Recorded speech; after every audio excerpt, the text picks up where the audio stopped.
ও বন্ধুগণ, তোমাদের জন্য আজকে আমি নিজের হাতে পিঠে বানিয়ে নিয়ে এলাম। আসলে ঠান্ডা পড়েছে, তো বেশ ঠান্ডা পড়েছে আমাদের এখানে। তো পিঠে তো খেতে হবে, তাই না? আর কি হয়েছে বলো তো, আজকাল না মিষ্টি পিঠে ইচ্ছে হলেও খেতে পারছি না। মানে সবারই তো বোঝো যা অবস্থা চলছে, তার মধ্যেও তো একটু পিঠে খেতে হবে, তাই না? তো দেখো, আজকে না আমি পিঠে বানিয়েই ফেললাম। তো কিভাবে বানালাম তোমরা তো পরপর দেখতে পেলে।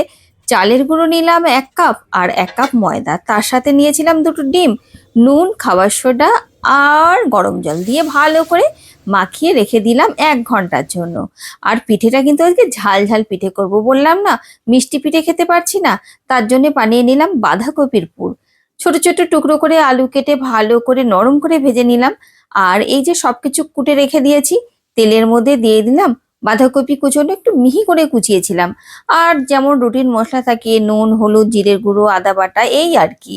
সবকিছু দিয়ে ভালো করে নাড়াচাড়া করে নিয়ে একটু ভালো করে মুজিয়ে নিতে হবে, বুঝলে? ব্যাপারটা একটু মাখো মাখো হতে হবে। ব্যাস যখনই হয়ে যাবে, উপর থেকে দিয়ে দিলাম টমেটো কুচি, কাঁচা লঙ্কা কুচি। এই জায়গায় কিন্তু আমি কাঁচা লঙ্কা চিড়ে দেইনি, কুচি কুচি কাঁচা লঙ্কা দিলাম।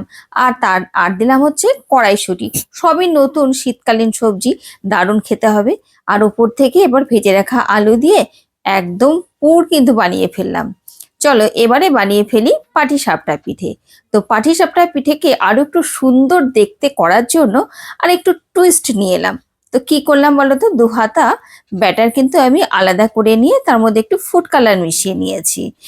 এরপরে কড়াতে ভালো করে একটু ঘি মাখিয়ে নিয়ে ওই একটু ওই সসের বোতলে ভরে নিয়ে সুন্দর করে একটু ডিজাইন করে দিলাম। আমারটা সুন্দর হয়নি, তো যাই হোক, একটু ইচ্ছে করলো সুন্দর করে ডিজাইন করা, তাই করলাম আর কি। এরপরে আর কি, ওই যে বাঁধাকপির পুরটা দিয়ে এমনি করে এক এক করে অনেকগুলো ভেজে ফেলেছিলাম। তো খেতে তো বেশ হয়েছিল। আর কি বলবো, ওই দুধের স্বাদ ঘোলে মেটানোর মতো অবস্থা। যাই হোক, এমনি করে বেশ কয়েকটা তো ভাজলাম।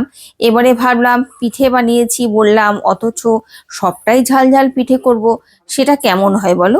এরপরে ভাবলাম ঠিক আছে, তাহলে একটু পুর মানে মিষ্টি পুর দিয়ে করা যাক। তো সেই মতো একটু পুরও বানিয়ে ফেলেছি আর কি, ওই নারকোল, মাওয়া, এই ক্ষীর ফির এইসব দিয়ে একটু ভালো করে একটা পুর বানিয়ে নিয়েছি। তো এই ঝাল ঝাল পিঠেগুলো তুলে নেওয়ার পরে ওই মিষ্টি মিষ্টি পিঠেও কটা বানিয়ে ফেলেছি। তো যাই হোক বন্ধুরা, খেতে না দারুণ হয়েছিল। দেখতে অতটা ভালো হয়নি, আসলে আমারই পছন্দ হয়নি, তোমাদের কি আর হবে বলো? এরপরে যখন করব তখন আরো সুন্দর করে করব। এই ডিজাইনটা আমি ফার্স্ট টাইম করেছিলাম, তো আমার তো বেশ ভালো লেগেছিল। আর এই দেখো, এবার কিন্তু মিষ্টি পিঠে তৈরি করছি। আসলে ঝাল খাওয়ার পরে একটু মিষ্টি পিঠে মুখে পড়লে তাহলে কিন্তু বেশ ভালো লাগবে। যাই হোক, আমার বাড়ির সবাই খেয়ে বলেছে দারুণ হয়েছে। ব্যাস এতেই আমার মিষ্টি মুখে হাসি ফুটে উঠেছে আর কি। যাই হোক, চলো এবার সবার জন্য প্লেট সাজিয়ে টেবিলে নিয়ে যাব, আর সবাই মিলে একসাথে বসে পিঠে এনজয় করব। আর তোমরা যারা যারা এখনো পিঠে বানাওনি, তারা কিন্তু পিঠে বানিয়ে ফেলো ঝটপট।